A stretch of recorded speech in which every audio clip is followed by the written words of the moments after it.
Salt of the Earth, a program by Media Commission of Catholic Syro-Malabar Eparchy of Great Britain.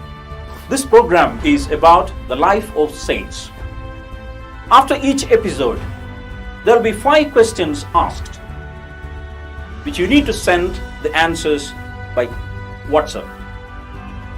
The number to return the answers is displayed on the screen now. Make a note of that number.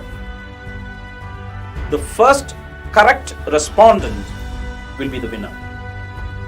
There will be 5 questions asked, and the format to return your answer is as follows. Question number 1, answer. 2, answer. 3, answer. 4, answer. 5, answer. Don't forget to write your name and your full address. You are allowed to participate as an individual or as a family. If you correctly answer all the questions consecutively for 10 episodes, then you are eligible to enter into a special draw. And if you are a winner, there is a special prize waiting for you. Now, it is time for us to listen to the life of a saint. God bless you. Welcome everyone. Today on the first episode, we're going to talk about St. Thomas, the life of St. Thomas. St. Thomas was born in the 1st century AD in Galilee, which is the present-day Israel. Thomas was one of Jesus' 12 original disciples.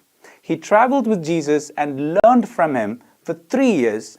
Thereby he was specially chosen to spread the gospel after the Lord's crucifixion and resurrection. As per the Gospel of John, when Jesus' life was at risk by returning to Judea after Lazarus has died, the disciple says that, "Rabbi, the Jews were looking for you and they were to stone you. And are you going back there again?" They were worried for Jesus and worried for themselves. Thomas courageously told his fellow disciples that they should go with Jesus no matter what the danger, and even if they died. He shows his courage and loyalty to Jesus at this point, which other disciples felt short at that point. Now later, St. Thomas was not present when the risen Jesus first appeared to the disciples, where we could consider Thomas as courageous yet again to have walked out of the room to roam outside while others lacked the confidence with the Lord's departure at the time. When Thomas came back and others told him, "We have seen the Lord," Thomas replied that he could not believe it unless he could actually touch Jesus' wounds. There are views on seeing this in him being doubtful or as a gesture for the level of sadness for Jesus' death. Now Thomas had deserted Jesus during the crucifixion, so did most of the other disciples except for John. Despite listening to Jesus' teaching and seeing all his miracles, Thomas yet demanded for a physical proof that Jesus had risen from the dead. You could argue that at this point his faith was based solely on the fact that he had to touch and see it for himself. I mean, in that perspective, we can all relate with this. I'm sure we ourselves go through this continuous search and appeal for a demand to see miracles or physical evidences in order to believe and develop faith. And we always see people around us doing that as well. But later, when Jesus appeared, and he presented himself to the disciples and invited Thomas to inspect these wounds, Jesus says, "Put your finger here, see my hands. Reach out your hands and put it into my side. Stop doubting and believe." John 20:27. When the Lord appeared and told him this, at this point we see Thomas blossoming in faith with the quote, "My Lord and my God." We often see this quote at St. Thomas churches and underneath the beautiful St. Thomas statues across the world. Jesus appeared to his disciples while Thomas was there, and Thomas might have had his doubt, but it's worth noticing that Jesus by any means did not scold Thomas for any of his doubts. Instead of rebuking Thomas, he had compassion for his human struggle with doubt. In fact, Jesus invited Thomas to touch his wounds and see it for himself. This shows us how Son of Man understood our human battles with doubt, especially having lived a human life. Further, how graciously he invites us to come near him and believe in him. So this lack of faith Thomas faced served to many future generation of Christians to see Jesus, believe Jesus, touch Jesus in a very spiritual way. Also to notice, Thomas was also present with other disciples at the Sea of Galilee when Jesus appeared to them again. Now later in his journey, Thomas shared the gospel with people in Syria, ancient Persia, India. Thomas is still known today as the Apostle of India for many churches that he formed and helped build there.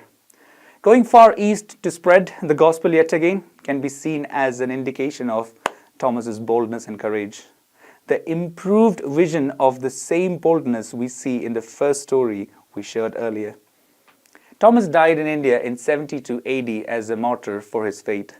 An Indian king was angry that he could not get Thomas to worship an idol and ordered his high priest to stab Thomas with a spear. The irony here is that Jesus told Thomas to touch his side with the hand where Jesus was speared at the cross, and Thomas too died of a spear. Died on 3rd July 72 AD in modern-day Mylapore, Tamil Nadu, India, and we celebrate his feast on the 3rd of July every year. Looking at Christian arts, and Christian arts has always been a mean to express belief and devotion to generation. In paintings, we often see Thomas as a young man holding a scroll and famously as the man inspecting the wounds of Jesus after he came back from death. In other sets of paintings, we see Thomas as the one holding a spear, and paintings of Christian martyrs often showed them accompanied by an instrument or a weapon that brought them the death. One of his major shrines, it's St Thomas Cathedral Basilica in Chennai, India. And he is the patron saint of India, of all St. Thomas Christians, Sri Lanka, Croatia, architects, builders, construction workers, the blind due to the spiritual blindness that once Thomas might have had. And thank you all for listening. May God bless you all. So here are the 5 questions we have on St. Thomas. Question number 1, how many years did St. Thomas traveled with Jesus? Question number 2, was Thomas one of Jesus' original 12 disciples? Question number 3, what weapon did the high priest use to end Thomas's life? Question number 4, apart from India, name a country St. Thomas is the patron saint of. And the final 5th question is, which year did St. Thomas died?